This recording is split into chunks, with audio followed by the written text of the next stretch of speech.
studio mode. Okay, well, Oh, we're fuck. on the team now.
friends would walk up to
Alright, um, let's see, is the mic working?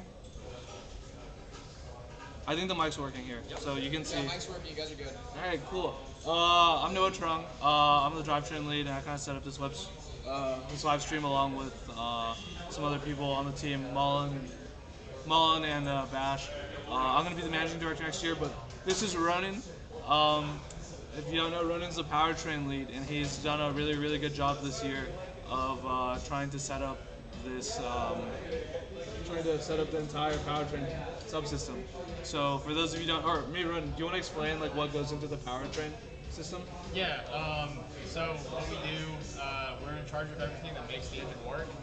Obviously that includes the engine itself, which we pulled from a YZ450FX dirt bike, shout out Yamaha. The intake and exhaust systems, so pulling air into the engine for combustion and expelling the products of combustion out. The cooling system to make sure that the engine doesn't get too hot and it's operating at the good temperature for efficiency. And then the engine mounting system, so how we actually keep the engine in the car in the first place. It's a deceptively complex issue associated with the engine, so mounting it's a complex problem. And then the fuel system itself, so how we store fuel and then how we successfully deliver it at the right pressure and in the right amounts to the engine for combustion. So that's what we do on Powertrain. Our team is pretty much split into different subsystems that focus on those individual parts of the Powertrain system. Yeah, awesome. So, as you can see here, I forgot to mention, but we are kicking off our Buildathon. So, you can see on the right side of the screen, a lot of our members are really hard at work trying to get Mark 7 running. And then right behind them is actually the dirt bike we are taking the engine from. So, like Ronan said, it's a Yamaha YZ450FX, and hopefully by the end of the day, we'll have an engine that's ready to go in the car. Yeah, exciting stuff. Cool. Ronan, you want to tell them what your favorite part of being in racing is? Honestly, I think it's just the people. I mean, you meet really cool people working on a car like this. Obviously, everybody is passionate about the project. You come into our shop anytime during the day, pretty much, and somebody's here, somebody's working, right? And it's a really cool environment. And yeah, I mean, I've met a lot of cool people doing this, so that's probably my favorite part. Yeah. Do you have a favorite memory from racing? Favorite memory? I think it would probably be a very recent one, which was seeing the fuel tank fully welded for the first time. So, if you guys didn't know, we designed this, or we were designing and building this car on a 2-year time frame. So we spent all of last year designing the car. This was during the pandemic, all the work was remote, so design is convenient to do remotely. And then this year we're focusing on building the car. So last year I was in charge of designing the fuel system, seeing it come together, in actuality was really cool. So that's probably my favorite memory. Yeah, that's awesome. So, with that being said, do you have any plans for the club next year? I know you're Ronan's like the design lead right now, and we kind of phase the leads out after their junior year, so that they have the opportunity to do a knowledge transfer and then work on other projects. So, what do you have planned? Yeah, my sort of first order of business is going to be building a rig so that we can test our engines, as standalone units. So we don't need to have. The goal is to not need a fully working car in order just to see if the engine runs. So designing and building that is going to be the first thing I do, and then after that, I want to focus on optimizing our engine valve timing, so that we can squeeze as much power out of this engine as possible. Yeah, awesome. And we just had a donation from Jason Wu. Thank you very, very much, Jason. I know you're from my hometown, San Diego. We really appreciate it. Yeah, we went to the same high school, if you guys didn't know, and Jason went to a rival high school. So thank you again. Is there anything you'd like to add? Um, We can keep this nice and short. I know you're a busy guy. yeah, I got a lot of work to do today, but you know, Bruin Racing is and Formula specifically, in my opinion at least, is one of the best ways that UCLA engineering students can actually learn what being an engineer is like and learn like really valuable skills. I know that I've learned so much from this club that goes beyond the classroom, and I've learned how to apply stuff that I learned in class to like real world engineering. So it's a really, really valuable experience, I think.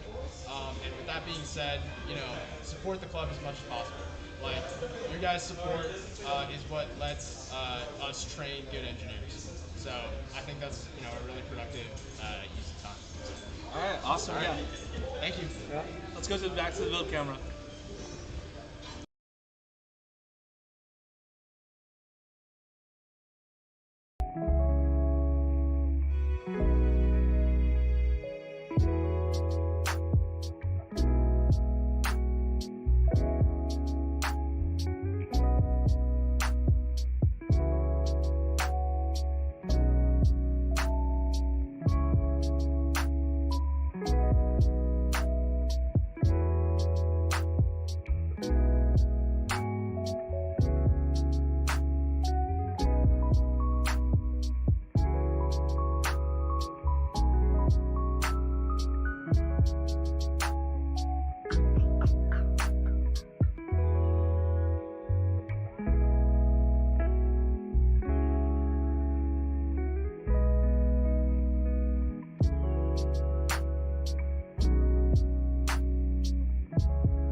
That's so cool.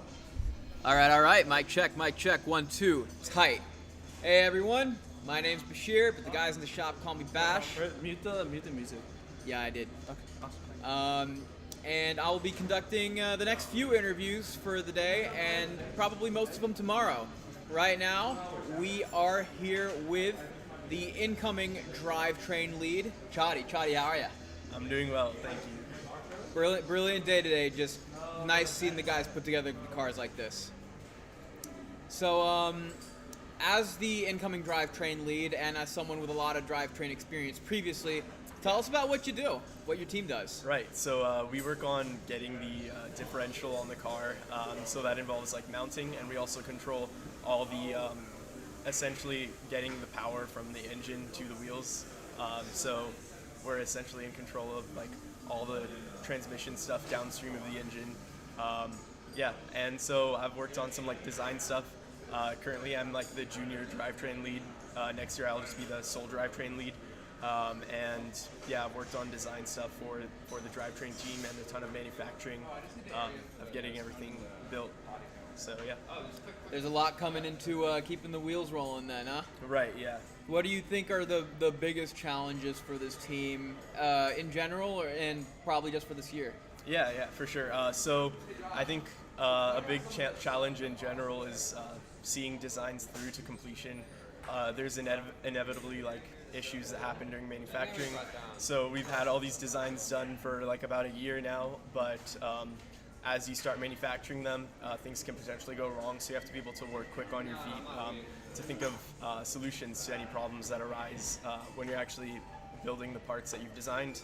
And you know, for this car, we've had a lot of difficulties in the past year with just COVID-19 and things like that. So that definitely impacted the team a bit and slowed us down sometimes. But we just had to work around that and work with like those constraints we've been given. And I guess just in general, another sort of challenge for every sub-team is just keeping new ideas coming. You know, as a incoming lead for Mark 8, we're trying to always just innovate and make things better than they were the previous year. Definitely, yeah. Now, engineering's already tough as is, but when you throw COVID into the mix, it makes things a lot harder. So I commend everyone, including your team, of course, for just staying the course and managing to bring it to this point. Yeah, definitely. What are some of the most fun things about being here? What are your favorite parts about being a member of Bruin Racing? Right. I think just working on a project in general is really fun. You know, what you learn in classes is not enough. Is there a way we can get in the main building? No, I think everything's locked. Thanks. Sorry. Yeah. As you're saying? Right. So just working on a project is really great and rewarding. Seeing it through to completion is definitely one of those things. You know, what you learn in your classes is not always like it's very fun to like learn things in classes and actually get to apply it to a physical project. So yeah, I think that's one of the most rewarding things about being on the team. In addition, just the project we're working on is really cool in my opinion. Getting a car running is like not an easy task, but it's definitely rewarding to see it finish. Oh yeah, just so good seeing things get put together and just completed, and seeing it run, seeing that you did that. That's what it's all about. And yeah, like you said, theory is one thing, but practice is a whole nother. But yeah, thanks for your insight. I guess I'll just cap this off by saying anything you want to add and anyone you want to shout out. Right. Yeah. I guess I would shout out Noah. I guess he's was the senior drivetrain lead this past year, so he definitely helped me through my journey and like taught me a lot about the drivetrain system. So. He kind of set the bar high for me to pick up the work next year. But yeah, that's I guess all I have. I hope to sort of end this car on like a really good note in this build marathon, and you know, get it running so we can go to comp and then, you know, try to build an even better car next year. All right. Well, thanks for talking, Chadi, and best of luck with leading things next year. Yeah, definitely. Thank you.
All right, we are back in the booth, and you could say we've got some more material here on the interview side of things because we've got the Composites manufacturing lead and incoming Composites lead, Ethan. Ethan, how you doing? Not too bad myself. Gonna be a busy day.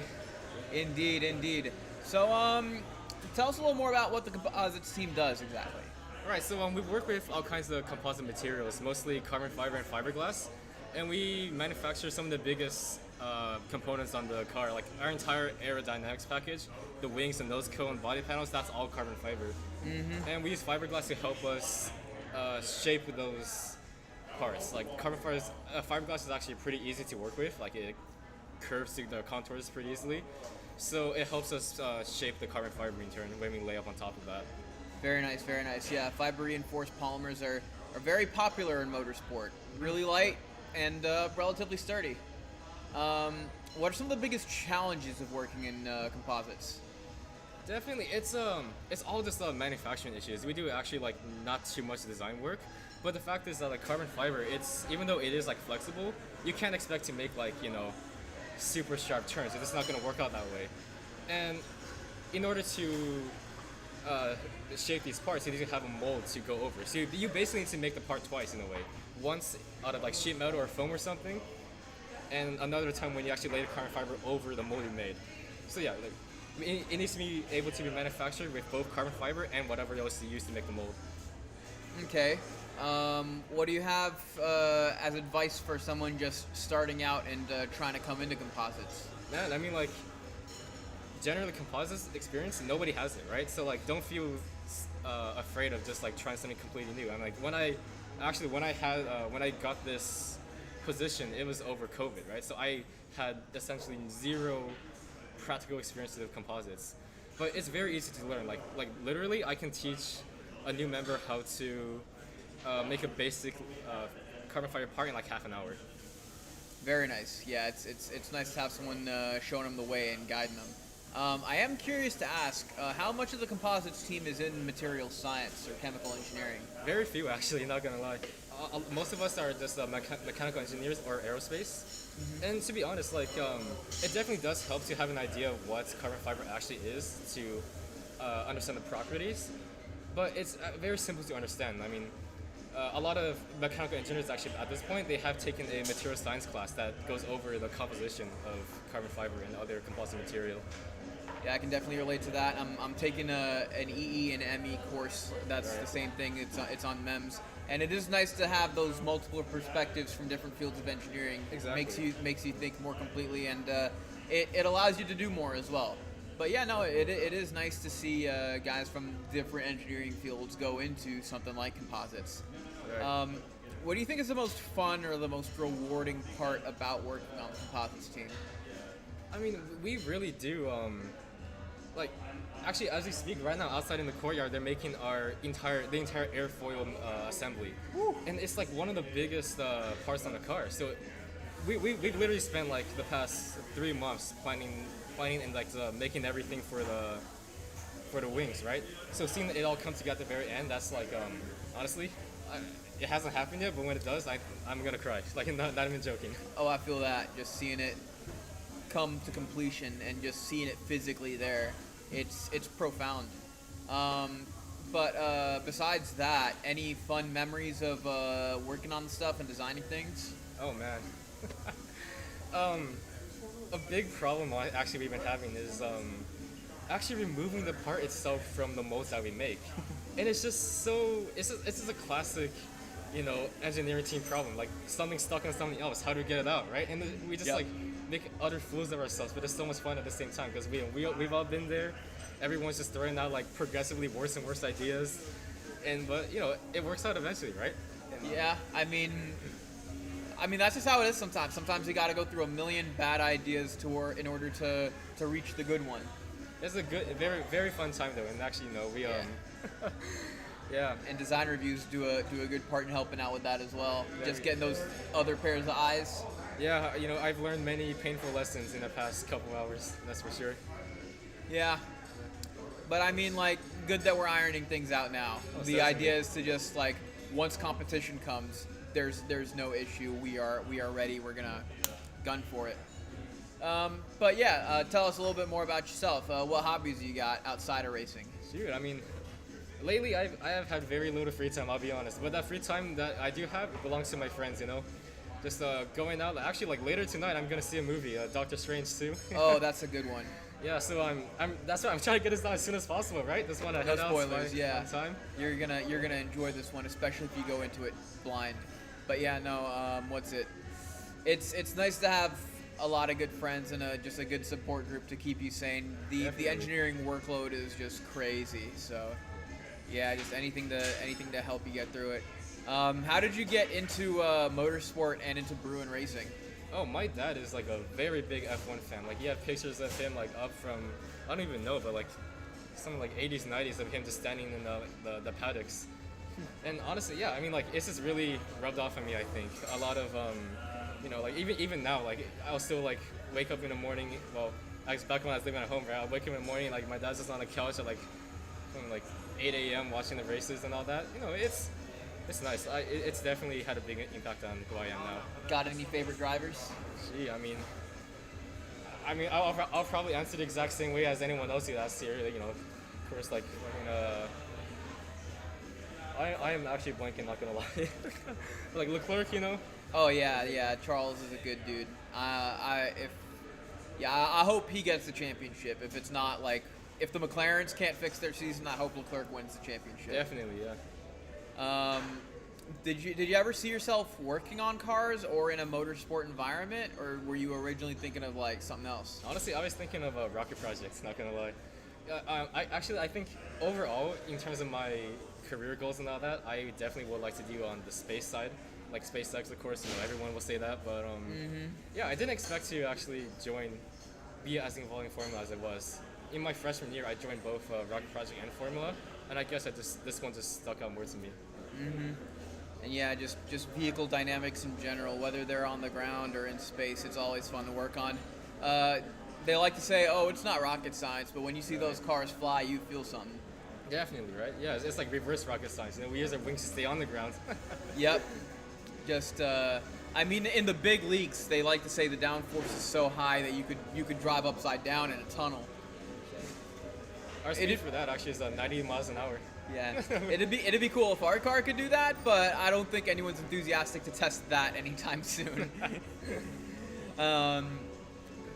But yeah, I guess that'll be it for that. I guess the last thing I want to ask is there anything you want to add or anyone you want to shout out? Yes, I mean, I know like my entire family's probably watching right now. I shot them a link. You know, they had like they set a reminder. You know, that's how supportive they are of all this stuff. But yeah, you know, I threw this link out to a lot of different people. Maybe like high school, anyone from, you know, my high school robotics team. If you're like watching, this is your future, right? You can do this as you can dedicate your college life to stuff like this wherever you go. You know. Yeah. Any other friends watching from UCLA?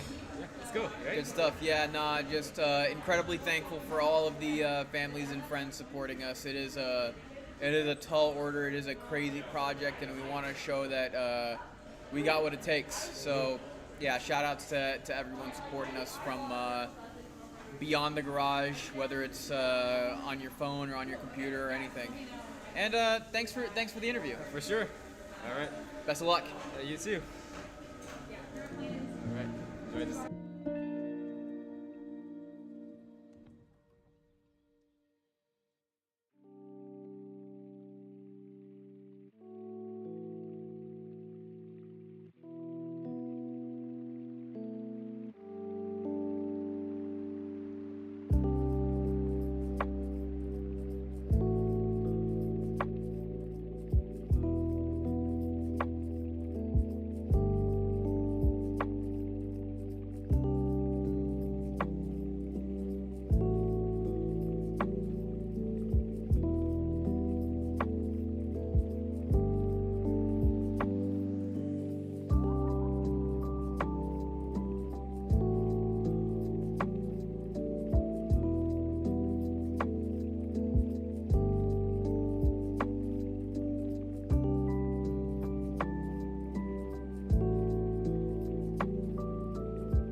We are back with yet another interview with another talented team member. This time it is the current suspension league and incoming technical director, Jonathan. Jonathan, how are you?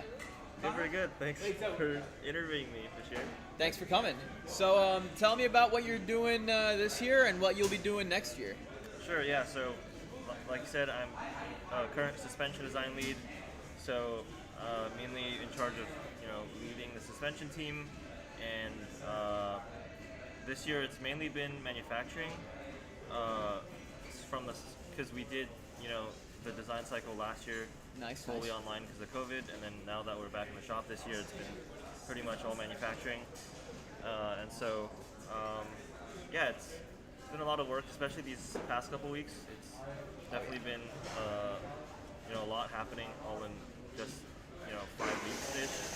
So, that's what I've been working on this year with my other suspension teammates, which are all very great. And then next year I'll be tech director, so I'll be overseeing essentially the design and build of the entire car, not just suspension.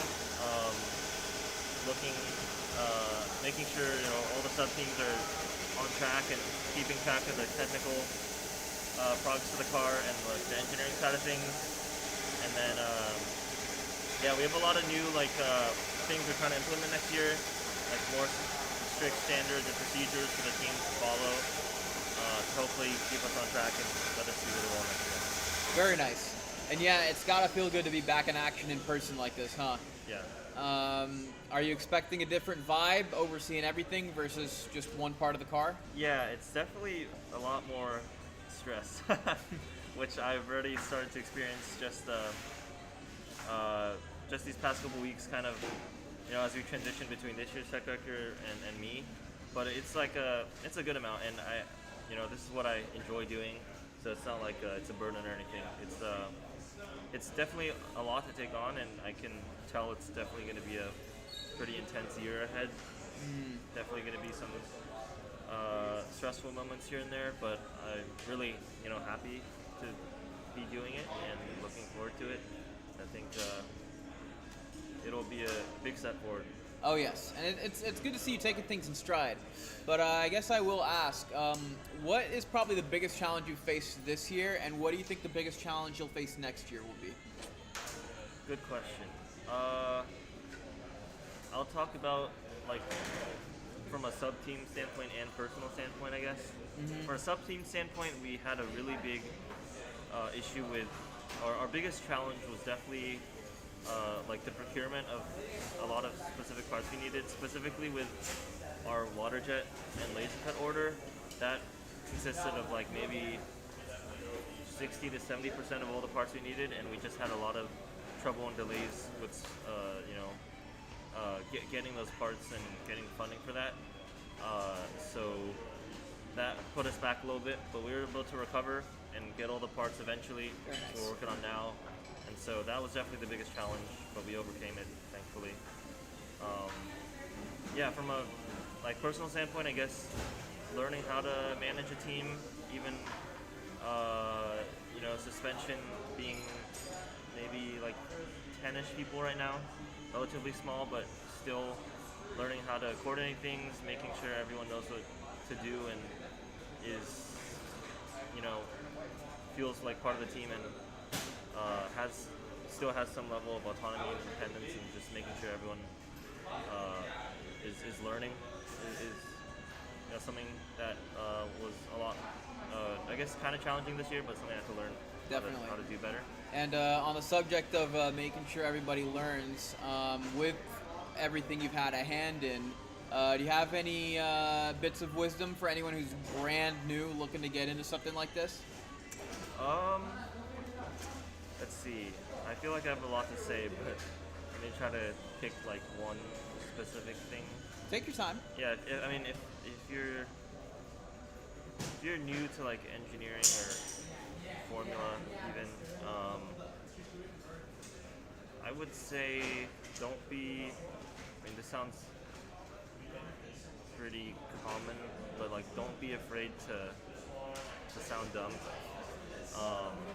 and ask questions, because yeah, I think you know, a lot of people hesitate to ask questions because they think, you know, it's a stupid question or everyone else knows it. But you know, we all started off knowing nothing. Yeah. And I definitely started off, you know, when I joined the team knowing nothing. And you just have to get there by, you know, actively asking questions and, you know, not being afraid to sound dumb. Because, well, first of all, no one's going to think you're sounding dumb because everyone was in the same spot as you were. And I think a lot of the times, like, other people on the team are so, you know, focused on what they're doing that it's sometimes hard for them to, like, you know, reach out to people specifically and, like, see where they're falling behind. And obviously that's something that everyone should improve on doing, but sometimes you just have to, you know, talk to someone and tell them, like, hey, you know, I'm having trouble with this, or I'm confused on how this works, and I'm sure everyone on the team would be more than happy to help you out there. Sure. Yeah. I mean, like, as a favorite teacher of mine once said, stay hungry, stay foolish. That's the first step. Like, everyone doesn't know everything at first, and just putting yourself out there is how you get to that level. Yeah. So. Yeah, and I think next year for tech director, like, that's one of the things I want to improve on for the entire team, is just making sure that there's, like, a more open environment where people aren't, you know, afraid or, you know, made fun of for asking silly questions, because yeah, that's ultimately how we learn and grow as a team, is just by asking questions. Well, with the mindset that you're carrying, I'm sure you'll do great. With back to the suspension end though, what's been the most rewarding part of working on that to you? I think, like, now what's happening right now is, like, I don't know, I really enjoy and I'm passionate about, like, engineering and just building things, not even just cars, but just anything. And so to be able to, you know, we spent, like, an entire year online, you know, just pouring our hearts into the design and, you know, looking over every little detail, you know, all on a computer screen. And it just feels really nice to be able to see everything in your hands and in person and in front of you physically. That's where I think I get the most reward. Yeah, that seems to be the common theme with all the interviewees, just seeing it come to completion. Yeah. Seeing the thing that you put so many sweat and tears, hours, brain power, etc. into this thing, seeing it in person, and then more importantly, seeing it working. Yeah. Ain't a better feeling than that. We're almost there. Eventually. We'll yeah, get there soon, yeah. Definitely before competition. Being able to hold physical parts in your hands is just such a nice thing. Oh, for sure. Just the tangibility of it, the Yeah. experiencing it with the senses, Yeah. instead of just on the screen in simulations. Yeah.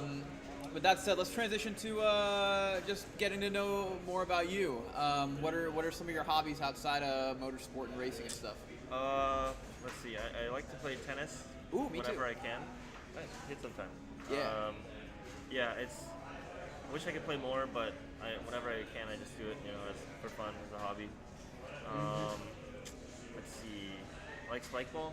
Not that great, but I also like playing spike ball once in a while. Cool. Biking. Nothing like too intense. I'm not a mountain biker, but just like going on a bike ride. It's really nice and relaxing. What else? Kind of dabble in photography. Not that much, but Photos are always fun. yeah.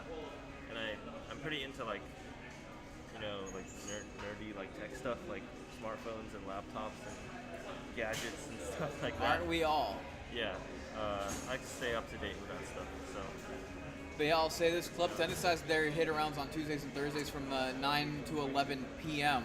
So that's convenient for us engineering students, but just as long as we're able to get enough sleep. Yes. I will ask as well, how did you get into the motorsport end of things? Formula. I just joining this. I wasn't really, too much into racing or motorsport before college. Like in high school, like I knew of F1. I liked cars, but I wasn't like super into it. But I was definitely like super into robotics in high school. That was like pretty much all I did. And I knew I wanted to find something similar for college, like some project that I could pour my heart and soul into.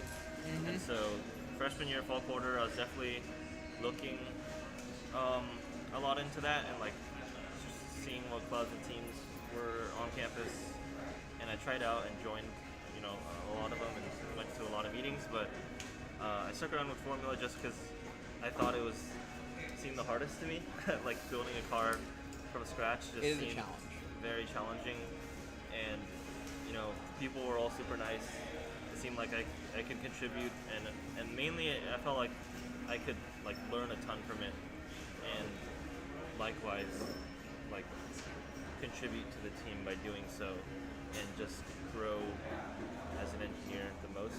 So it kind of just, you know, joined Formula, and out of, you know, me wanting to work on something cool, and then the motorsport part is, you know, inevitably, you know, I enjoy it more now because I do it all the time. For sure, for sure.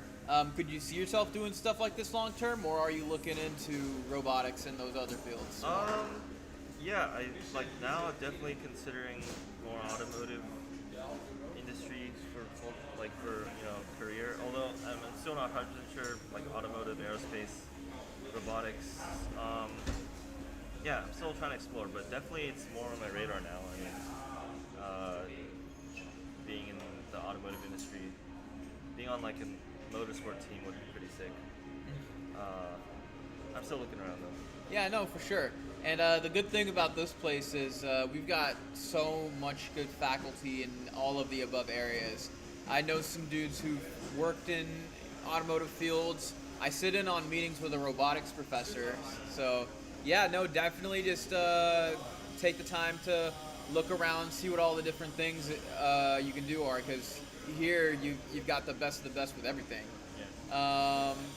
But I suppose we got to close out this interview. Anything you want to say, or anyone you want to shout out? I'll say hello to my family if anyone's watching. Anyone from my family is watching, hello. Shout out to our sponsors. Everyone on the screen below us right now, super critical in getting you know, this car together. Especially most recently tie-dyes and Artico industrial coatings. Just got back our chassis and our suspension and bell cranks from powder coating and anodizing, and they look really great. So thanks to our sponsors always, and then also thanks to everyone who's donating on the GoFundMe. Yeah, like I think the fundraising this year has been insane, and I think it's surpassed all our expectations. Oh, for sure. Definitely, you know, we can keep it going, keep the momentum. Definitely. Keep it coming. We appreciate it. Thank you to everyone who's donated, and it, you know, this is our lives pretty much, and it's great to see people, you know, support us, and because, you know, money definitely helps with any type of motorsport and racing. And Definitely. so we appreciate it, and it lets us keep on doing what we love. So. Yeah. Shout out to all the donors and the sponsors. Hope you guys are liking what you're seeing. And of course, shout out to all the friends and family who are giving us support. Yeah, definitely. Once again, Jonathan, thanks for agreeing to be interviewed, and best of luck with everything. Thank you. Thank you for interviewing me. That was great. Thanks. Yep. All right. Cool. Cool.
Hey everyone, Noah again here with Jeff. Bash had to go home, so I'm gonna be doing this interview. Jeff, do you wanna? We got Alex in the back. Don't mind, I'll cover him with my head. So but yeah, Jeff, do you wanna introduce yourself and maybe tell them like sure. what you do? Hey everyone, I'm Jeff. I'm a second-year Mechie major, and I'm on the Powertrain sub-team. I'm the responsible engineer for the engine mounting subsystem. And I went to high school with Noah. Yeah. We actually live in the same neighborhood back Yeah. home. So there's a few of us from that area in San Diego, so it's just kind of funny to see everyone here. I guess I just have a couple questions for you today. What's your what's the favorite thing you've done for Formula so far? What's something you've had the most fun doing? Yeah, there's a lot. I mean, I think really the main thing is just working in a team, working so hard with so many other people that are dedicated to the same goal. Especially in Powertrain, our leads and our REs and our general members are all great. We're all trying to learn. We're all trying to make the subsystem better. We've really pushed the last month or so to get ready and up to speed for comp and building the car, like in this 24-hour Buildathon right now. It's just I wouldn't want to do it with a better group of guys. So, yeah, I'm really grateful for that. Yeah, awesome. Do you have a favorite racing memory? Probably been this last week. It took me about a month to do a couple of bushings that were supposed to be done in like 2 days. So yeah, I mean that's a good lesson for sure. Is everything takes much longer than you might expect. But yeah, I mean we get through it. I'm still working on some right now. So yeah, you just push through. That's what you got to do. That's right. Yeah, and so you're going to be an RE for Mark 8, right? Right. Yeah. For what is it, engine mounting? Yes. So I'll be continuing in my responsible engineer engine mounting role from this year to Mark 8. Yeah. And today, have you been working on the dirt bike teardown, or what have you been doing today? Really, I've just been working on those same bushings. Yeah. So we're trying to get those. We're trying to get those down to the correct length so we can test fit them with the new engine and on the new chassis. On the new chassis. Correct. Yeah, that's very exciting. Yeah, that's really what we're trying to really push to do, and then hopefully everything's good with that, and it'll be all good. Yeah. So. Awesome. How about yourself? Tell me about you. Do you have any hobbies or anything like that? Yeah, outside of racing? I enjoy sports. I enjoy following racing too, professional racing. I'm a big NASCAR fan. I've been a racing fan my whole life. I really, it's amazing to see the skill and the guts of those guys, going around. And even if it's just in certain, people always hate on NASCAR because it's like, oh, they're just turning left in circles for 4 hours. No, it's a marathon. I have a lot of respect for those guys that can do that continuously and at a high level. It's really amazing to see. Yeah, did you go to the NASCAR race at the Coliseum? I didn't know. I went to the NASCAR race at Fontana Auto Club Speedway. Okay, awesome. That was a great experience. That was my first race. Hell of a time, man. What an experience that was. I recommend it to anyone. It was great. Yeah, do you like F1 too, or just NASCAR? I follow F1. Yeah. Do you have a team? I mean, if I had to pick one, I'd probably say McLaren. McLaren? Yeah. I'm a McLaren fan too. I like McLaren. I mean, it's impossible to hate those guys. Yeah, they always have such a good attitude. Danny, Rick, and Lando. It's impossible to hate those guys. Zach. I mean, all of them. Yeah. That's right. Yeah, lovable guys, man. So. What year are you in school? I'm a second year. Yeah. Are you excited for your junior year? I've heard all the ups and downs from the upperclassmen about everything that goes on. Once you pass the halfway mark. But I'm up for the challenge. I always have been. This is the kind of stuff that keeps me going. Is knowing that when the classes get tough, I can actually apply the knowledge to something physical. Like right now in Bruin Racing, and I'm also involved with Rocket Project as well, and mentoring new students with Mentor Cs. And awesome. Yeah, so that's what really fulfills me, is doing a lot of different things with the knowledge that I get academically inside the classroom, being able to apply that to all sorts of stuff outside. So that's what I love to do. So I'm looking forward to that. Yeah, that's really great. I didn't know you were part of Mentor Cs. Yeah, it's a lot of fun, man. It's a lot of fun with the freshmen and new students, and I remember I was a freshman and I had my Mentor Cs group. And I actually met a lot of people that I know, like in racing stuff. Yeah, so did I. Yeah. Cool. Good stuff. So, do you have any hopes and plans for Mark 8? Any goals? Well, I'm hoping that we'll be able to overhaul the engine mounting system a little bit. I know Ronan was talking to me. Ronan is our Powertrain lead, who also went to school with us, high school. Yeah. So he was mentioning that because the majority of the engine mounting system has kind of gone unchanged since the original, I guess it would be Mark 1. Yeah. Right, so since the original car. So overhauling Well, Mark that, 1 had a different engine. I didn't know if you knew that. Yeah, true.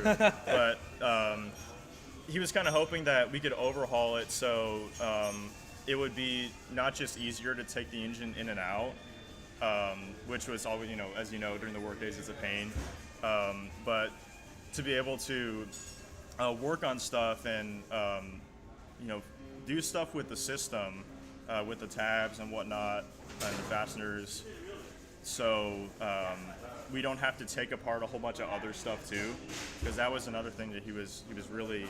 It gets really messy when we got to fix this one thing with a tab or whatever, and then we end up having to take a whole bunch of other stuff off the car, and it's a nuisance, and that's how stuff gets messed up or broken or whatnot. So we're trying to come up with some ideas for our concept review coming up, and hopefully we can, I can maybe lead the charge in developing a new kind of engine mounting system. So we'll see how that goes. Yeah, and for those of you that don't know, we're actually going to a new engine platform next year. So we're going to be working on the KTM Duke 390 engine. So I think that might present some areas for like change too. Yeah. Because I'm sure the motor's mounted a little differently in that bike. Right. So yeah, for those that don't know, basically what I'm responsible for is the engine mounting system consists of tabs on the chassis. So the tabs will line up with the actual mounting points on the engine. So they'll line up, and then you'll put a bolt, you'll put a rod through it, and bolts to fasten it in. And that's the most critical part, because if you don't have the engine in the right spot, first of all, it might not fit. You can't have that. And then second of all, if it's not in the right spot relative to all the other mounting points for the different systems, then you got a problem. So we design everything, so meticulously that we need to make sure everything's in the right spot, and that starts with the engine mounting. If the engine's not in the right spot, then nothing else is going to work. So it's going to be a good challenge with the new the KTM engine, right? That's right. Yeah, so the Duke 390. Yeah, it's going to be a new challenge with a new engine, but yeah, we're up for it. We're ready. Excited. All right, cool. Well, that's all the questions I had for you. Do you want to add anything else? Yeah, so I want to just take a moment to thank my parents, Dad and Mom. Happy Mother's Day, Mom. Looking forward to seeing you guys tomorrow. But yeah, I mean, I really thank you guys for letting me stay in your house and do school last year, freshman year, from your guys' house. You guys have done so much for me, especially the last couple of years, so I can't thank you enough for that. My brother Matthew, thanks for keeping me up to speed on racing and being so excited about that stuff and Formula and all that. He's going to be starting with the Formula team at UC Riverside next year. Awesome, I didn't know that. So he's gonna be doing that there. We're gonna beat them in Michigan. Yeah. We're gonna beat him. So I'm really happy for him and how far he's come. How I've been a source of inspiration for him, and all the teachers, high school and to now. Me and Noah and Ronan. Shout out Mr. Ernest. Shout out Mr. Ernest, Ms. Brooks. All you guys, thank you so much for helping us get to where we're at now. And finally, all the people I've raced with in the sim racing community, Daniel, Lilith, Joshua, Peter, Christian, Justin, Alex, Cade, the whole NGC community, all you guys have been so great. Thanks for all the good times. And thanks most of all for supporting me through my personal endeavors like this, like Bruin Racing, Rocket Project. You guys, I can't thank you guys enough for that. So yeah, it's been a ride these last 2 years, but I couldn't be more grateful for where I'm at this point. Awesome. So, thank you guys. Cool, thanks.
Wait, let me make sure that.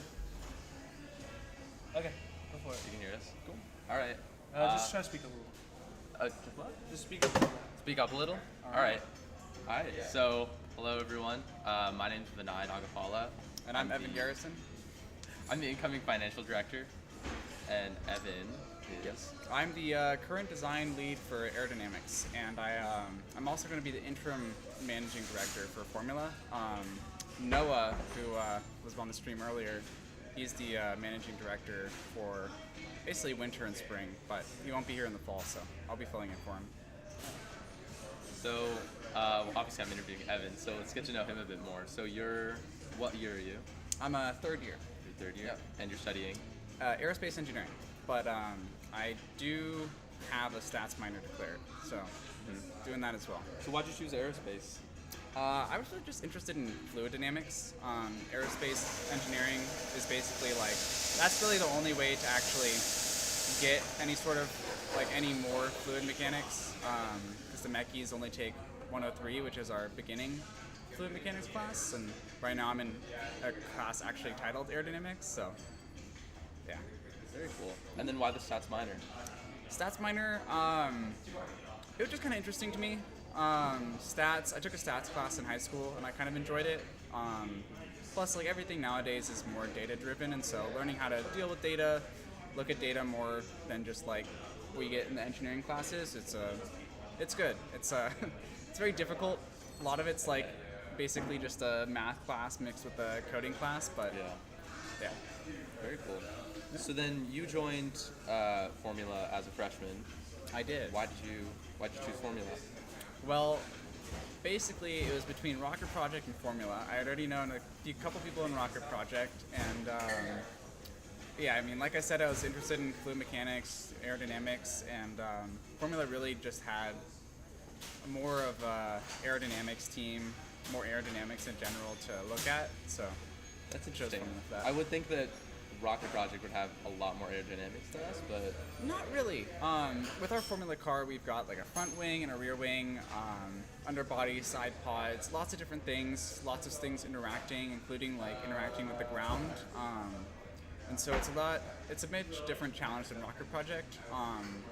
Obviously they've got the cylinder, they've got their nose cone, and they've got their fins.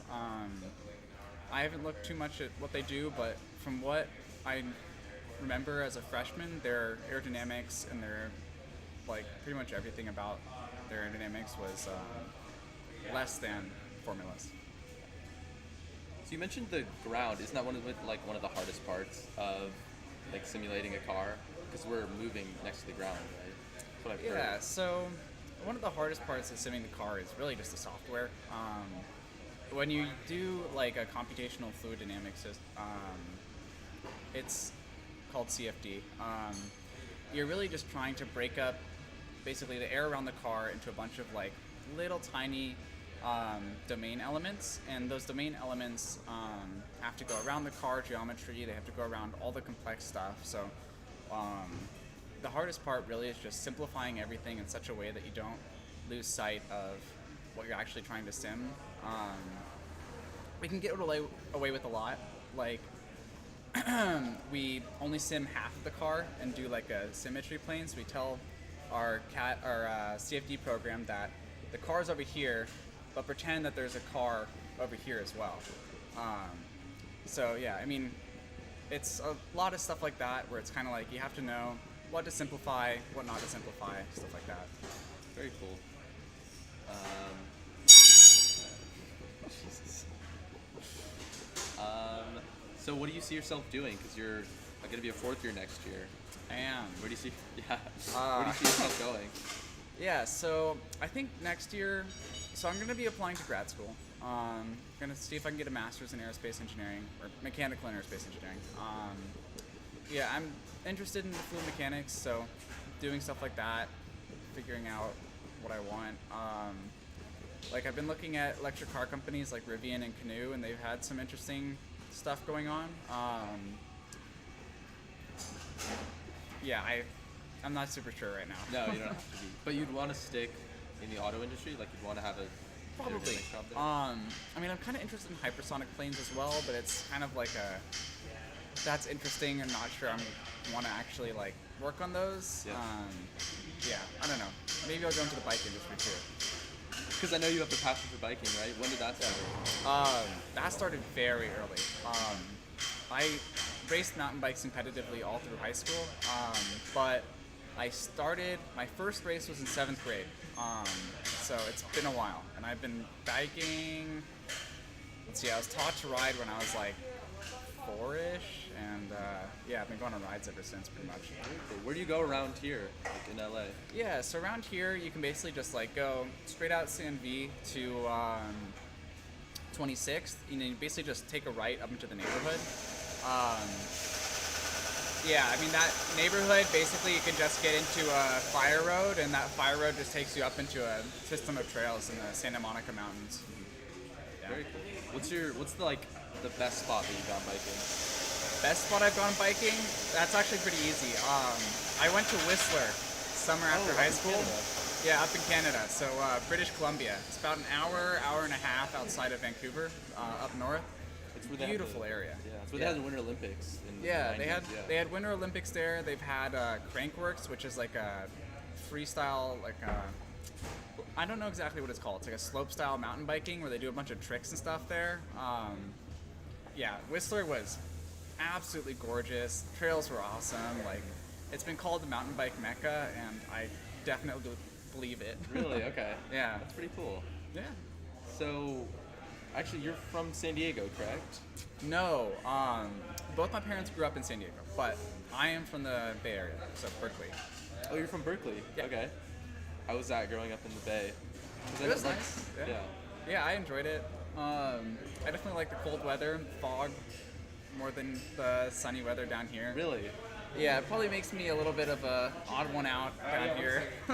Yeah. I know UCLA touts their like 350 days of sunshine or something like that out of 365. So I mean, like that's why I chose to come here. Yeah. The weather was like a big part. Yeah. It was between here or San Diego. So Is that the only thing? That was not the only thing. Ah, wow. But why did you choose to come here?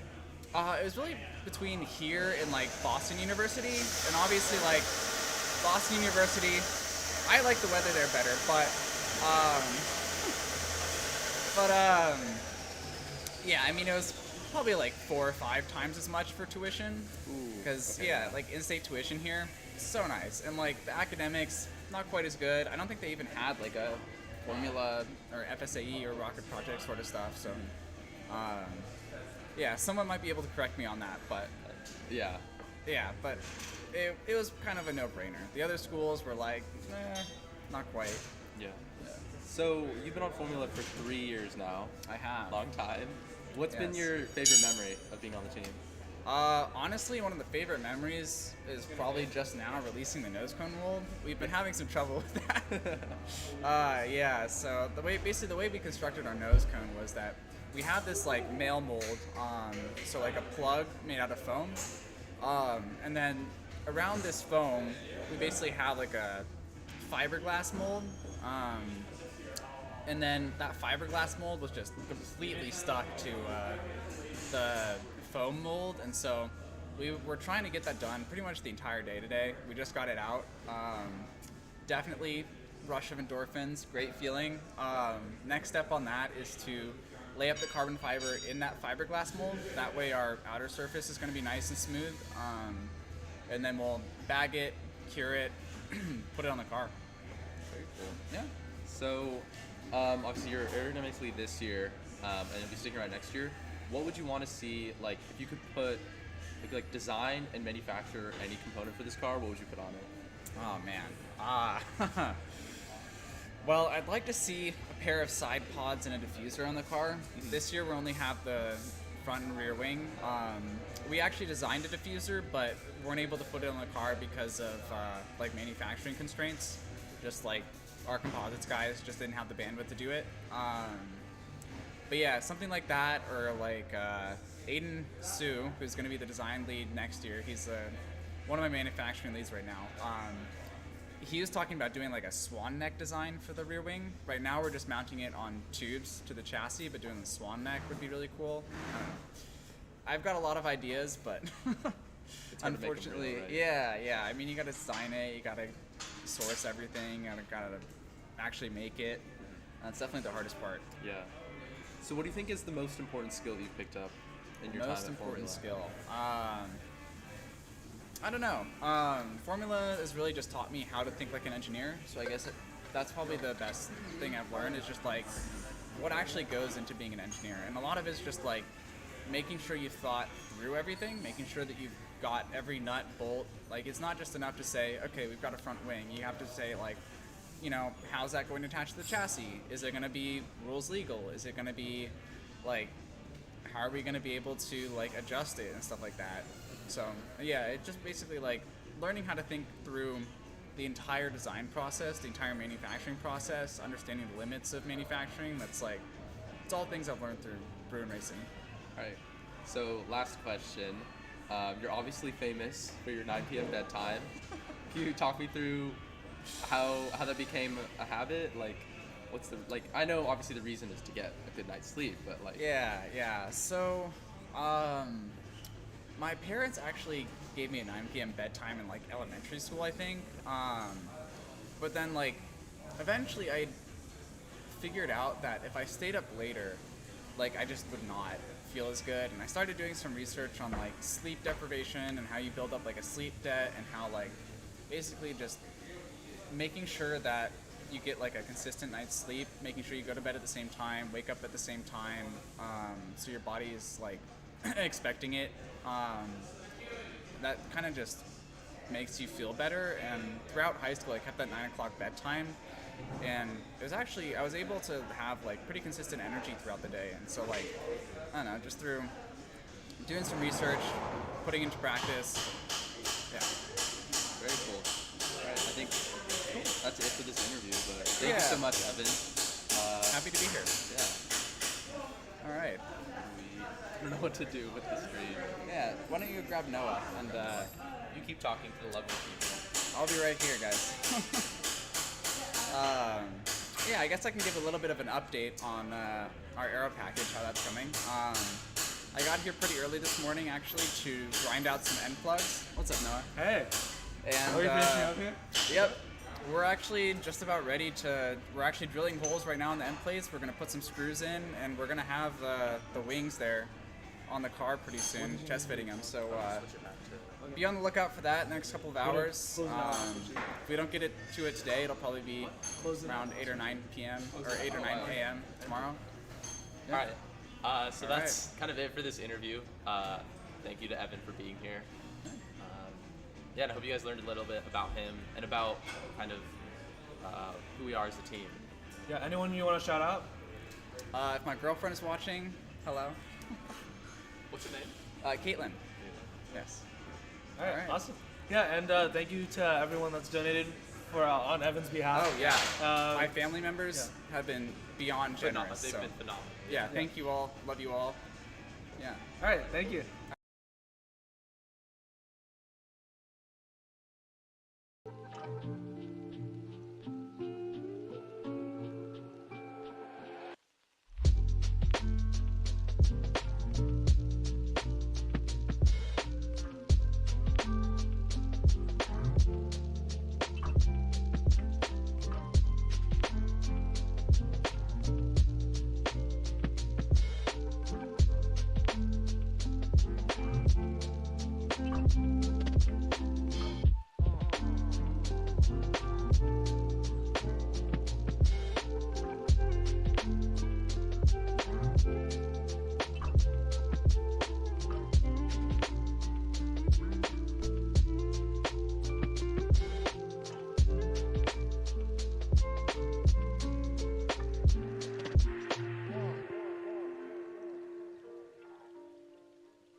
Alright, let's mute the music.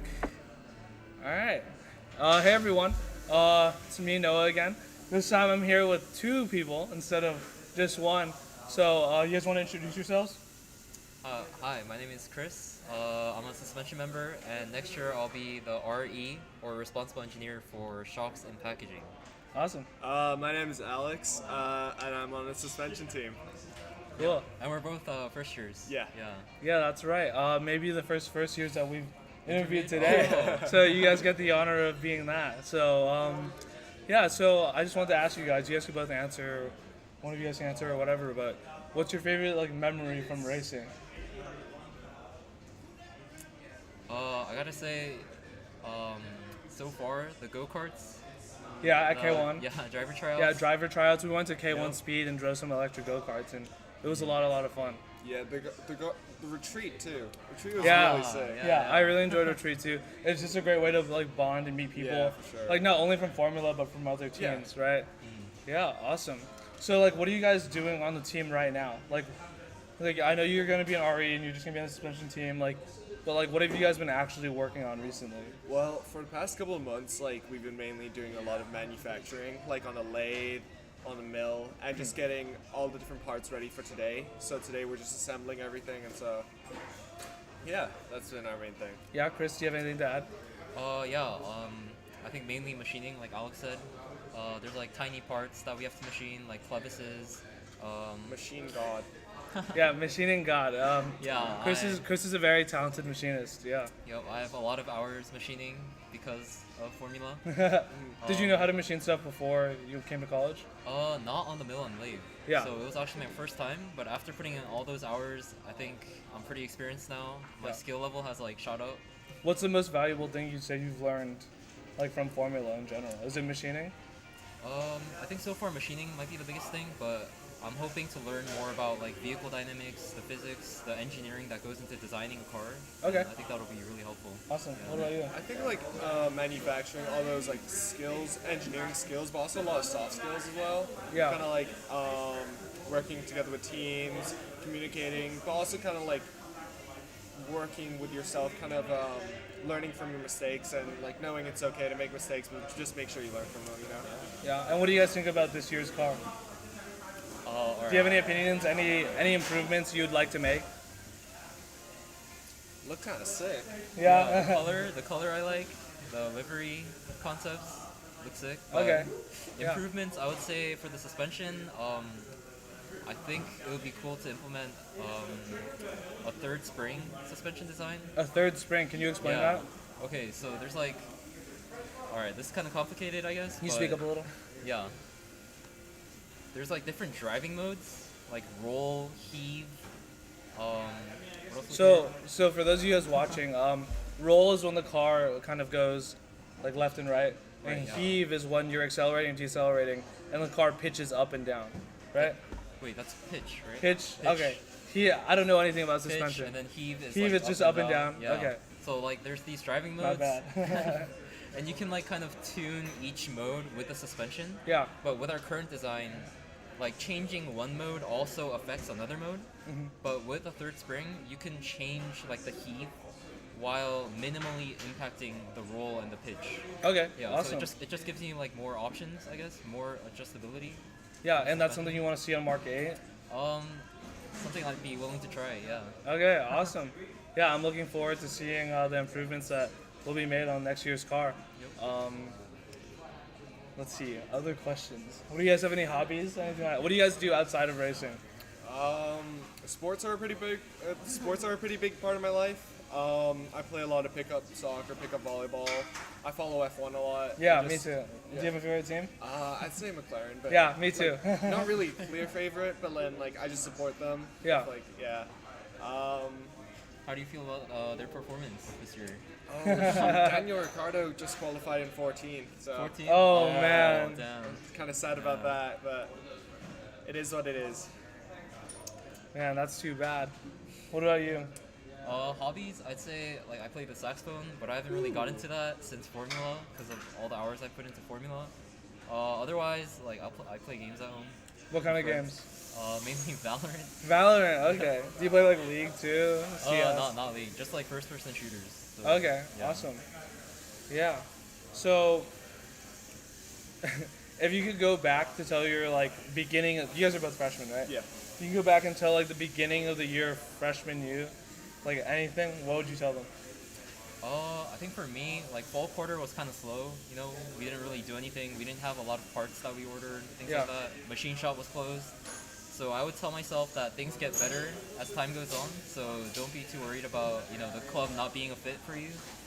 Yeah, it'll get better. Yeah, I think this year was kind of a little different than most years because we had issues with our funding in the beginning of the year. So that kind of prevented us from getting a lot of work done in fall and early winter. So yeah, I mean, you guys have been putting in the work. You guys have been putting in the hours. I see you guys in the shop literally all the time. Probably sometimes more than I am. So you guys have been doing a really fantastic job, and it's always really great to see dedicated freshmen. So good job on that. Thank you. Yeah. Is there anything you guys want to add? Nothing comes to mind. So, yeah, me neither. Is there anyone watching at home you guys want to give a shout out to? My dad might be watching because I sent him the link, but if you're watching, hi. Otherwise, hello everyone else. Hey everyone. Hi Mom, Dad. If you're there. Yeah. Hopefully you're there. Yeah, and then before we finish, do you guys just have any goals for the rest of the day? What you want to get done?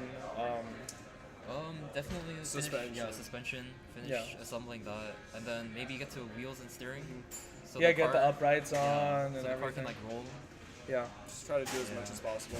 Yeah. Do you guys have late shifts? Are we staying late tonight? I can't. No. I think you're staying late. Yeah, staying pretty late. Staying late. All right. Awesome.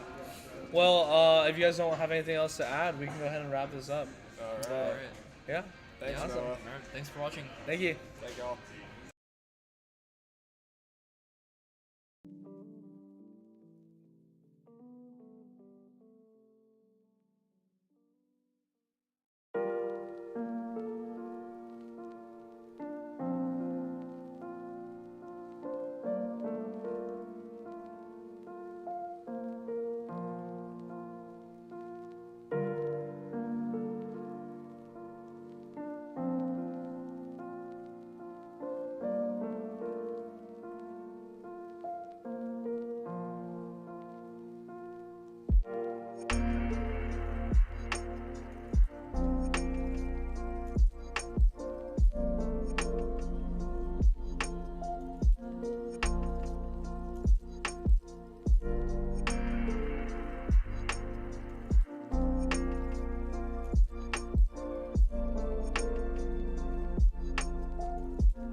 right. Hey everyone, we're back with another interview.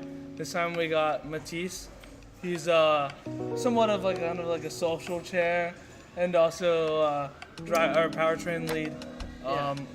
Turn off the music. Sorry about that. Hopefully we got that. But yeah, you want to introduce yourself real quick? Yeah, my name is Matisse, third year mechanical engineering student. Been in Formula since freshman year, so joined right up at the beginning and continued all the way through COVID.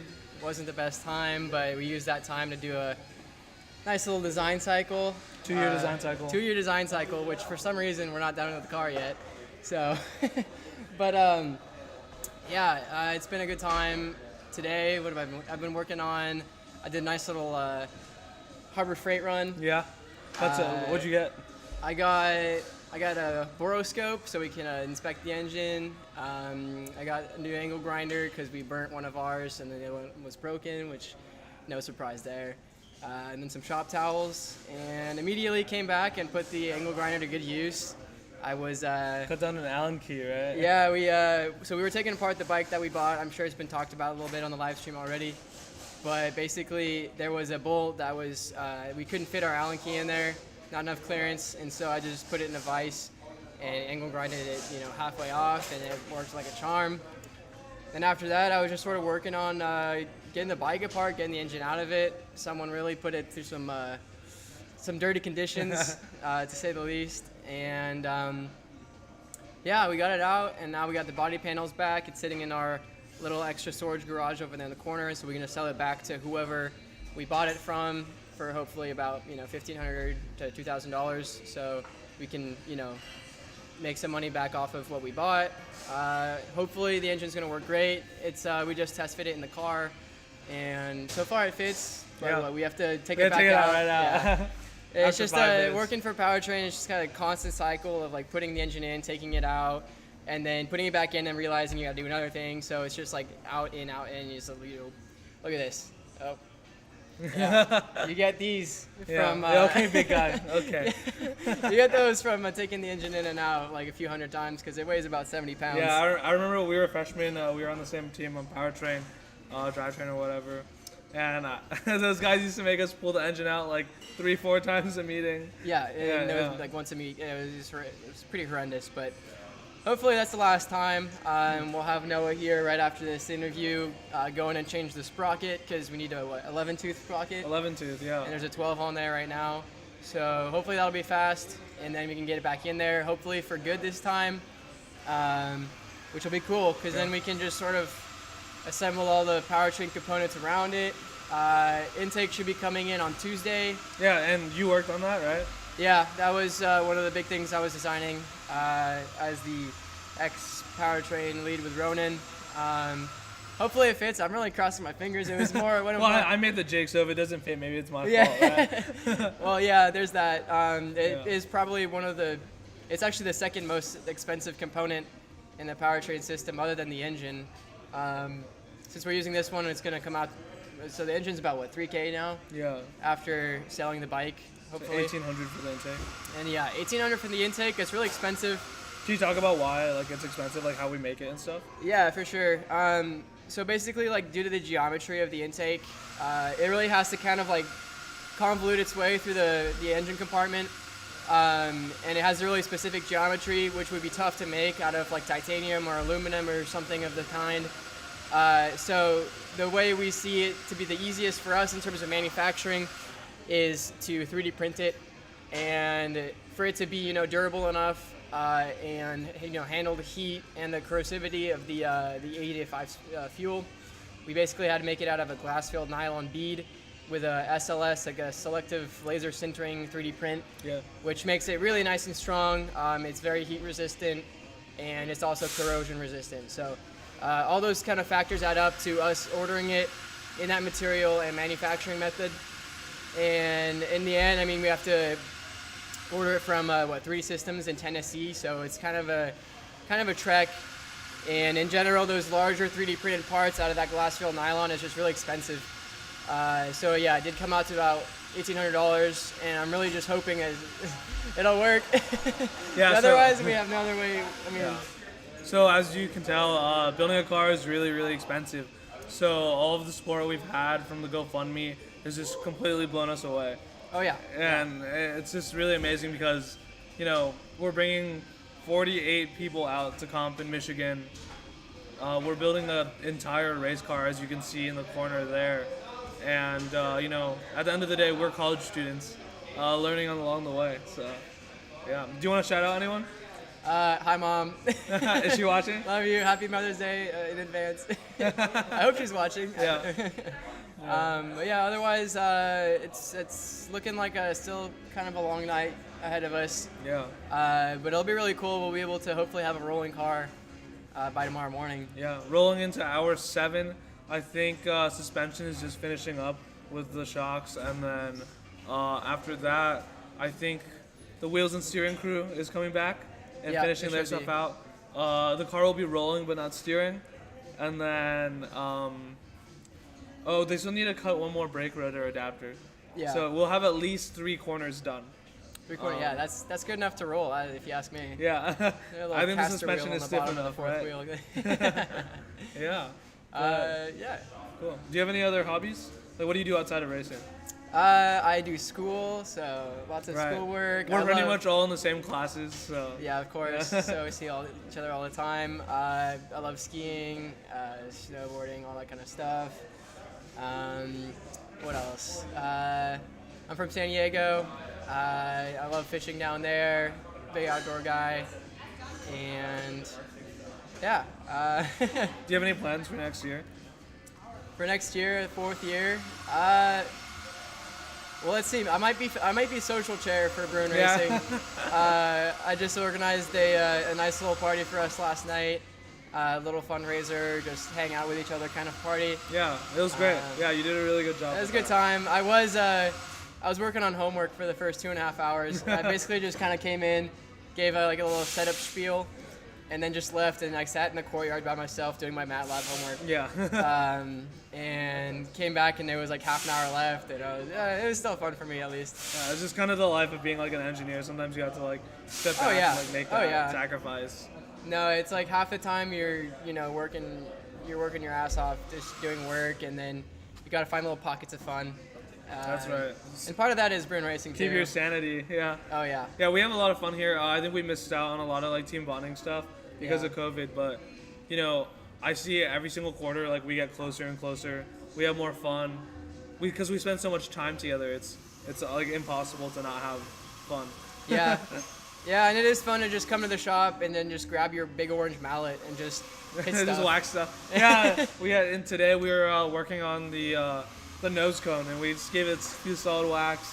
So we couldn't get it out of the mold. The carbon? No, that was fiberglass. The fiberglass. So it's a fiberglass surface we're gonna lay up the carbon fiber on. Yeah. And I think Evan probably talked about that, and Ethan probably talked about that a little before.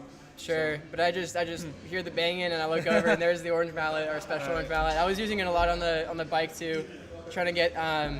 We had the rear engine mount on the bike was just totally stuck. So I had a good time there. Also, just now trying to get the engine into the engine compartment. For some reason, the engine wasn't coming and sitting down into the tabs, and I was like, all right, cool. I just got the hammer. And I was wailing on it, waiting. And then the issue was that the engine was actually sitting on the table. So I was wailing on it for no reason until we moved the chassis back off the table, and then it just slid right into place. So there was absolutely no reason, but it's still fun. The engine can take it, Yeah. All right, well, I think it's time to get that sprocket off. So do you have any last words? Yeah, thanks so much for tuning in, guys. We really appreciate you guys watching us put this car together. It's been a long work in progress, and anything that you guys can give us is just helping us get to our goal. So much appreciated. Yeah, thank you. All right, bye.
Okay, hopefully this works. We've changed our setup a little bit.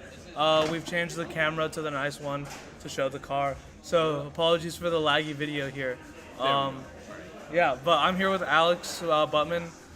You want to just kind of explain what you do on the team first? So I'm officially on the controls team, but I feel like I've sort of like floated around between a lot of the teams. Like I've definitely messed around with a lot of the powertrain stuff. Some of that's less helpful than it probably should be, but yeah, you know what I focus on in the controls team. I've been doing a lot of stuff related to the braking system, so stuff that makes sure our brakes stand up to the heat of actually being on track, and just a lot of stuff to make sure that the most important components of the car actually work. Yeah, that was Conway over there. He's the business team lead for Baja, so he just dropped in and said hi. So yeah, yeah, cool. You did a lot of great work on the car and the brake system. Oh, thank you. And I think a lot of your knowledge comes from like your personal project, your Supra, which I know you love to talk about. I figured that'd come up. So you want to talk to us a little bit about that project? Oh man, okay. So So what car is it? First? Okay, so I have a 1991 Toyota Supra. I bought it the year before. No, it was the summer before I actually started attending college. So I got that car 4 years ago now, and you know that car has sort of been the root of why I've been interested in doing you know motorsports oriented programs to begin with, because that was the first car that I've really done a deep dive into, gotten to know basically every system of the car as well as I possibly can. There's very little under the hood of that car that I haven't taken apart myself. And now I'm at the stage where I have to put everything back together, which is proving far more difficult. Yeah. But it's still a project that I've put a lot of time into, and it's definitely a project that's given me a lot of insight into just like the practicalities of making or building a car from scratch and just having everything work. Yeah. So would you say that like most of your experience from building that car translates to Formula, or the other way around? Which one is more helpful for the other? So definitely having a reference for a car that was designed to work on the street is helpful for designing a car that's relatively like bare bones. I mean, you know, there's still plenty of engineering obviously that goes into making the car, but you don't have a lot of the ancillaries that are in a street car. So I feel like being able to pick apart a more complex system allows me to more easily understand the less complicated systems that we use on this car. Right, yeah. There's a lot of safety regulations and stuff that we don't really have to think about when building this car. Right. Cool, I mean, so, yeah, sorry? Well, I mean, I was just like, if I'm using brakes as an example, one of the biggest struggles that I've had with the brake system on my personal car is getting the anti-lock system to work. Right, and we don't have that. And we don't have that. So in comparison, this system is very simple, and that meant I could build a parts list for this brake system in about a week or less than a week. Yeah, that's fantastic. You don't have to deal with the ABS pump or controller or anything like that. So that being said, you've been working on the brakes a lot this year. Is that what you're doing next year too for Mark It is 8? what we'll be doing next year. I am hoping to work more on some of the other system controls, mostly the pedal box. But I've also overheard that Ronan's building a dyno. I want to be in on that. I didn't hear about a dyno. I think it's just a test stand, right? Well, I mean, someone mentioned that he wanted to have like a brake-based. Yeah. Something. So we could load the engine on the test stand. Yeah. Yeah. And if that comes down to doing like, proper engine tuning on the stand, I absolutely want to be a part of that. Yeah. Engine tuning is something that I haven't gotten into. That's something that I really want to do. Because that again is something that I'm gonna have to do on my car. It's kind of like a black box that like I feel like most like car enthusiasts don't understand. It's like but I want to understand. Exactly. Yeah. That's great. For me, it's like okay, like I know how an engine works, but like I just watch like the tuners like do all this stuff like do all their beep fuel boops. consumption maps or not fuel consumption maps, but like timing, adjusting the timing or like I don't even know. All the stuff that I'm not That's familiar. definitely the most interesting part of modern engine control to me is just how powerful the electronic control units have gotten, which just allows fine tuning of absolutely every part of the engine, everything going into the engine, right? So because with the electronic control system, you can have such precise metering and control over every thing that comes in and out of the engine. Even though you can't monitor, like beyond monitoring what's going on in the cylinder itself, the amount of data acquisition and calculation that a modern standalone computer can do is incredible. Right. And I think we'll like even in the next like 10 years like we'll start to see that even more when engines start using like free valve and stuff like that. Yeah. Because that's like a whole another like like I ball mean, game. I was like listening to this guy. This guy used just like a bunch of like solenoids, right? Oh, that he got. Wesley. Wesley Kagan. Cragen. Yeah, and it's Kagan. like he talks like, I'm gonna make a cam map, and I'm like, oh my Yeah. god. Like that's not sounds even a thing. insane. That's not even a thing Yeah. right now. Right? Yeah. So that's sorry. Just going a little down like the nerdy rabbit hole. Yeah, I've definitely done that with my car. I've in terms of just engine control, I've definitely gone the route of more control over just simplicity, because a modern standalone ECU can take advantage of so many just input sensors metering whatever's coming into the engine. Like I'm in the process of converting my car to run on electronic throttle body.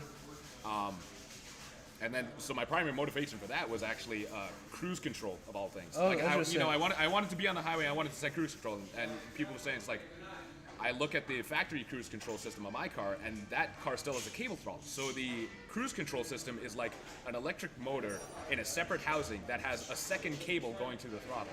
Oh, interesting. Yeah, so it's an interesting solution, but if you make the throttle electronic to begin with, you can eliminate that system, and also now you have an electronic throttle, which gives you... You can do so many things like flat foot shifting. You can do so many other things. Yeah, launch control. Yeah, I mean, so the flat foot shifting led me into, if I want to do flat foot shifting, now I need a pressure sensor on the clutch line. Right. That wasn't too hard to set up. But yeah, I mean, it just like thinking about things you want, it seems like it can lead into just being able to do so many other things. That's really fantastic. You're building the car exactly how you want it. You're adding the features that you want in the car. Yeah. And I mean, that's just engineering, right? that is engineering, but it's also unmetered engineering. I get stuck very often. I'll spend hours researching one part, and then most of the times I don't even come to a conclusion. I don't buy the part. I don't make any changes. So being on a team where it's like I can talk to people is definitely very valuable, just for the sake of actually getting something done. Right. There are so many things in my car that I sort of like waffled around with for weeks, if not months, before actually going forward on a decision. In this case, not only do we have a timeline, but you also have just other people that you can talk to give you input on what decision you need to make and how much thought you should actually put into a single part. Yeah. Because like at some point, it's like if you're spending hours deciding what bolt to get, you like there's someone around here who it's like if you say, what it's like. Someone asks you, what have you been doing for the past hour? It's like, oh yeah, I've been picking up bolt. you have someone around here to smack you on the back of the head and just say, get the fucking bolt. Just get that one. It's fine. It's utterly inconsequential. Yeah. So I mean everything. Inconsequential is generous. Like everything has a consequence, especially when you're building something from scratch. But some things are less drastic than others. Right. But it also, I mean, that also goes the other way. So, like in my case, I used a screwdriver to mount the brake pedal. Right, I remember. Yeah, and then, you know, I had people come to me, it's like, hey, you know, yeah, this works, but also that is our brake pedal. You know, put some more thought into it, at the very least, like, clean it up a little, make it look professional. And, like, you know, I wanted it to look janky because that's what I like, but, you know. We got to be polished for the judges. We got to be polished for the judges, and we also got to be polished for, like, the driver. Because, like, you know, I don't want the pedal feel, like, right? Yeah, well, not just pedal feel, but, like, to a certain point, it's psychological. Because, like, I was talking to Sean about that. Like he knows driver, it's... Like, yeah, he knows like, it's being held up by a will he go screwdriver. 10 tenths? Yeah, will he go 10 that tenths if he knows that it's a screwdriver? Yeah, exactly. That's very interesting. So just, like, back to, like, the racing stuff specifically. Right. Like, do you have a favorite memory from racing? Do I have a favorite memory from racing? Well, honestly, probably my first memory from racing is my favorite because at that point I wasn't even on the team. I was walking home from like a seminar over in like engineering like 5 or whatever that building is, Young Hall. Yeah. And I ended up on the roof of parking lot. What's that? Parking lot 9? Yeah. I ended up on the roof. That's where they're testing. It happened to be the day that they were testing Mark Yeah. 5. And I was just like, what the hell is this? Yeah. So I was just I was like it was like That was back in 2019, right? Yeah, 2019. Yeah. That was like spring 2019, and I just happened to be there while they were starting up the car for the first time, and I just hung out there for the rest of the night, and just like being a part of like being sort of like thrown into the middle Yeah. of all the bustle. So did you join that fall afterwards? I did. Yeah, awesome. So you've been around longer than me technically. I guess. When did you join? I joined fall 2019. Okay. Yeah. I mean, I guess. Awesome. Yeah, I think that pretty much wraps it up though. So, do you have anything else you want to add? Anyone you want to shout out that might be watching? What time is it? 11. It's 11:30 back home. Happy Mother's Day, Mom, in like half an hour. Yeah, we've been getting a lot of those recently. Yeah, Mom, if you're watching this too, Happy Mother's Day. Sorry I couldn't come home this week. I'll be home next week, I think. So, yeah. All right, awesome, All right, cool. see you, man. Thank you.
Cool.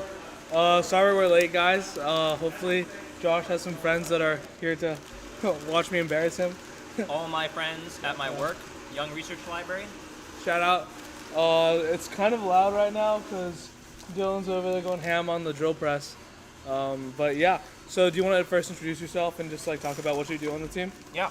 I am Josh, a fourth-year mechanical engineering major here at UCLA, of course. And I am the wheels and steering design lead this year. What that means is I was in charge of all the design for the wheels and steering components, mostly wheels this year, and it means I'm responsible for getting all of our parts and assemblies done, hopefully on time. Awesome. And like, are there any components like you specifically designed or that you're like really proud of? Yeah. So I designed everything within the wheel rims, basically, on our car. So is that like uprights, all the clevises, of course? Uprights, clevises, hubs, castle nut, and then how all that mixes together and creates a wheel subsystem. All right, cool. So you're a fourth year. So do you have any plans for after the year ends? I'm kind of taking a gap year. Awesome. Before I go back for grad school and get a master's in education, actually. A master's in education. So you want to become a teacher? Yeah. That's fantastic. I decided, well, engineering is a lot of fun. I think I have more to offer as a high school AP Calc and AP Physics teacher. Really? That's fantastic. I think so, yeah. Yeah, I mean, I really loved my Calc and Physics teachers. I feel like they were always like really, really passionate and like, you know, that's like really important, I feel like, for a teacher, so. All my Calc and Physics teachers back in high school were like former engineers. Oh, okay. That like went on and just decided that they wanted to teach for fun. Yeah, have you ever thought about like teaching like engineering classes, like at high school? Like, you know, those STEM classes? Because my high school didn't have any engineering classes. There was like a wood shop. Oh, interesting. Yeah. Yeah, like kind of when I was in high school, they transitioned from like the wood shop to more like engineering training, like CAD and stuff like that. So my old robotics mentor, she was actually the engineering teacher at our school, and she used to work in industry as a chemical engineer at HP. Oh, okay. So yeah, I mean that's always something I'm sure you'd be qualified for. Yeah, my calc teacher had like a 4.0 at Berkeley. Yeah. I was making six figures at some engineering consulting firm. Yeah. After 4 years, he was like, nah, I'm gonna go teach instead. Yeah, I feel like teaching is like one of the more like fulfilling jobs. Like even like I'm sure like as a lead, like you can probably relate, like teaching people about the subsystem and seeing like them like kind of grasp the concept as you go. It's like it's really, really rewarding. It's super gratifying. Yeah. So I'm looking forward to that. Awesome. So with that, do you have any like what's your like favorite memory in like racing? Like how long have you been in racing? It's been 3 years now. Of course, 2 of them were in like COVID. Right. So I still kind of feel like a freshman here. Even though I'm leaving in like 3 weeks. That's crazy. Favorite moment? I'm gonna have to say either the K1 karting event we had a couple weeks back. That was a lot of fun. Good like team bonding, and we got to see kind of what cars mean to people as a sport instead of as a engineering discipline. Yeah, and it was really nice to just like kind of drop everything and forget about the club and just go out and have fun, race against your friends. Yeah, but if I want to stay engineering related, the first time I was able to press fit successfully are like $200 bearings into my upright. Into the uprights, yeah. Those that was a great feeling. Yeah, shout out SKF, right? Amazing bearings. Love them. Press fit was so smooth thanks to your chamfered OD. Yeah, I think we got some comments in the chat. I see you've invented the wheel. Oh yeah, that kind of happens when. That's incredibly impressive. Do you know how to put a wheel on? I know how to put a wheel on. If she's asking about a tire, Maddie, I do not know how to put a tire on. Yeah. That'll be someone else. That's too difficult to put on. Yeah, I actually saw like the Tesla like service van outside the other day, and inside the van they had like a full like tire like balancing and mounting station, and I was about to go grab the wheel and like run out to it. I mean, I don't even know how. I really have no idea how to do it. I can mount a bike tire, okay? I can mount a bike tire. Oh yeah, so like, do you have any other hobbies like outside of racing? I know you like biking a lot. Other than hanging out with all my or cycling, library friends. Cycling. Exactly. My bad. Biking is motorbiking. Although I would love to get into motorbiking. If anyone here in the chat or anything loves motorcycles. Yeah, I really enjoy cycling on my downtime. Haven't been able to do it much this past week because it's been a really busy Bruin Racing week leading up to today. But yeah, it's a really fun and gratifying activity that sort of gets me outdoors. And it's got similar sort of vibes, interests as racing vehicles, actually. Yeah. A lot of engineering that you'd actually learn from cycling and then working on your bike and stuff like that. It's a lot of fun. And so you mentioned you're gonna take a gap year. Do you plan to like travel or like just chill? The gap year, I still intend to work. Working, okay. Yeah. So still applying to entry-level engineering positions. Oh, interesting. It's gonna be sort of a learning period in terms of like the plan is to go back to grad school, but it's obviously like if I enjoy myself out in the engineering industry, then I wouldn't leave. Yeah. So it's gonna be a little bit of a dip my feet into the water and see how it goes. Yeah, that's fantastic. That's all the questions I had for you. Is there anything else you wanted to talk about? Not in particular. Yeah. Any shout outs? I mean, I got to shout out my parents for one, for supporting me emotionally through this college journey, seeing as it's concluding very soon. I'm gonna have to shout out, of course, everyone at my work. Mother's Day is coming up. Mother's Day is coming up. Wish your mothers in 2.5 hours, depending on if you are in this time zone, a happy Mother's Day. And go out and buy her flowers or something. I'll also shout out, other than all the mothers, all the wonderful people in all my classes. And then, of course, all my wonderful coworkers at the Young Research Library up at UCLA. Awesome. We had a few people in the club work there, right? Like Ken too. Ken, and then people long ago. Long ago. Yeah. Long ago. All right. Well, I think that's it. Thanks for volunteering to get interviewed, Josh. Thank you, thank you, and thank you everyone for tuning in. I think that's Chris over this. All right. Thanks.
All right, it's time for the last interview of the night. I'm gonna go ahead and mute the music.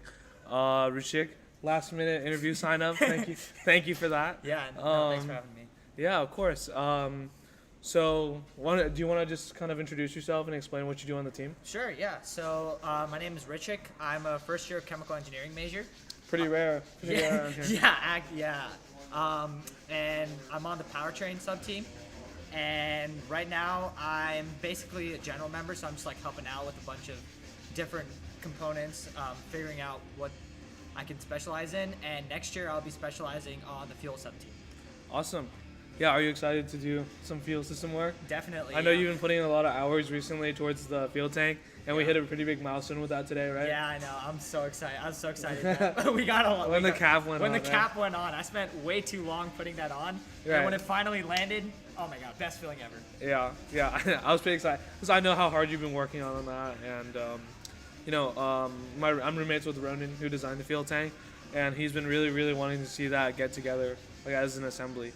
Because it's really rewarding to see something you built actually like get made, or designed actually get made. For sure. Yeah. So awesome. So you're a freshman, right? Yeah. You've only been in the club for a little while, but do you have like a favorite like racing memory so far? Let's see. Honestly, definitely just this Buildathon. Yeah. I wasn't able to go to retreat, so I didn't really see what retreat was like. Right. But yeah, definitely just like putting the time here, like with a bunch of other people who are as interested in cars as I am. Right. And, like just. Do you have a getting favorite all car? This stuff together. I know that's a hard question. Not really. What kind of cars? JDM, Euro, American? Definitely JDM. JDM. Yeah, definitely. I'm trying to get into driving like JDM manual cars in the future. So. Do you know how to drive manual? No, I really want to learn that. It's not hard, man. It's not hard. All right. Yeah. Awesome. Actually, one of my favorite memories, I think the first night I probably got to know you the best. Do you remember when we went to Korean barbecue? Yes. Yeah. I thought that was a lot of fun. That was really cool, especially just like talking to the senior members. Yeah, and, the old heads. Yeah. Talking to Bennett and then him being like, oh yeah, I work at Honda designing engines. I'm like, this guy's what I want to be in the future, so I should talk to this guy. Yeah, that's definitely really cool. I mean, it's always nice to kind of escape the shop, escape school, and just spend a night out with your friends. And I think because of COVID, some of us aren't maybe as close as other members used to be. But events like that Korean barbecue and stuff is like how like you kind of get closer to each other. Definitely. And of course, I love Korean barbecue. So. Yeah, who doesn't? Right. Yeah. So you're working on field for next year. Do you have any like major goals or anything you want to see changed? I realized that we had like a couple of problems with I forgot what exactly, but especially just with the whole design of the thing. Like there were a lot of times where we had to like weld something shut and then like re-weld something. Right. Or when it came to like the manufacturing, like the lid, how come the lid wasn't like cut open right in the first place? Right. I think there's maybe some quality issues Yeah. with the drawings or some miscommunications really. I think so. So I probably want to like maybe bridge that, see if like the designs are, I guess, of the same caliber, but a little bit more streamlined so that it's like easier for us and for people outside of racing who are like helping us. Yeah, we really definitely want to seem more prepared next year, produce better quality parts, better quality drawings, and hopefully we can build a really cool car this year and next year. For sure, yeah. Especially, I think also,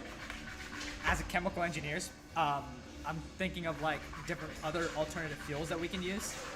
There's only 2 types of fuels allowed by the rules. Oh, all right, well, never mind then. Or I think it's 3 actually. So Okay. you could have regular gas, race gas, and E85. Okay. Right. But of course, there's benefits to all 3 of those different types of fuels. But I think if we ever went like EV, there's definitely like interesting stuff you can get into For sure. with like different cell types Yeah. and stuff like that. Yeah. Well, then if we can't change the fuel, then maybe just like change, I guess, how the fuel gets delivered to the engine. Exactly. Just like maybe change the overall layout of the fuel tank. I think Ronan had a pretty cool idea of like one way, going in one way, not coming out the Like other way. baffling. Yeah, baffling. Yeah, there's some baffling in our fuel tank right now. just using like a hinge design. But I mean, there's always room for improvement, right? Yeah. It's the closest thing I can do as a chemi in like Yeah. an entirely mechy club. So. You know, really, it's really nice to get people from other majors because I feel like, you know, when you're a mechie, like you're kind of like in a bubble. Like everyone in your class is the same major, and it's just really, really great to get like that fresh, like outside perspective from like a different type of major. So. No, same here. Especially whenever I'm talking to other chemi people, sort of like on the chemi perspective, it's mainly like processes, right? You work in like oil and gas. You work in like right. Process engineering. Yeah, process engineering essentially. So everyone I know, like a lot of people I know, are going into like, they're going into oil and gas, or they're going into, I guess, like polymers, or just like other processes stuff. And not too many I know are going into like the automobile industry, right? Yeah, and I think chemical engineers are like pretty hot in the automobile industry now. Like, really? It's like I said, like all these companies are trying to make the like solid state batteries, and like battery technology is going to be a really, really big part of the transition to electric vehicles. So like being a chemical engineering with the automotive experience from FSAE, I think you have a lot of really, really valuable and unique like perspectives that companies will be looking for. So I think that's really great.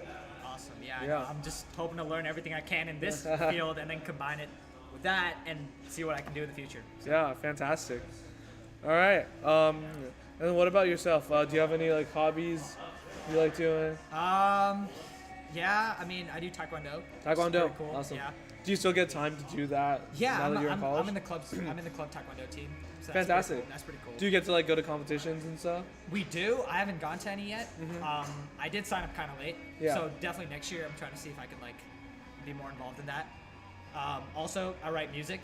Just on the side.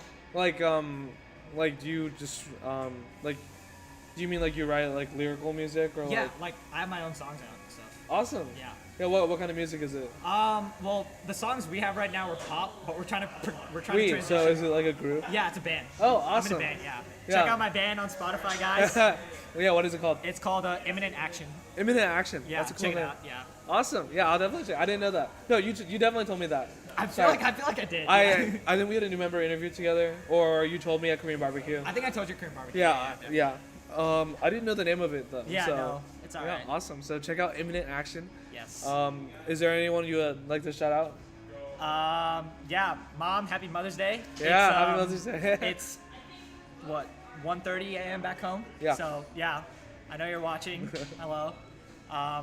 Where's home? Virginia. Virginia. Wow. So, Okay. Yeah, it's a good bit away. Yeah. Yeah. I don't know who else is watching. Friends, if you're watching. Yeah. Hi, thank you for staying up late and watching. So yeah. Awesome. Yeah. Well, unless you have anything else to add, I think that pretty much concludes it. Yeah, I think so. Thank you. All right. Thank you for having me. This was awesome. Of course. Yeah, I had fun talking to you. Yeah. All right. Back to the stream. Yep.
you.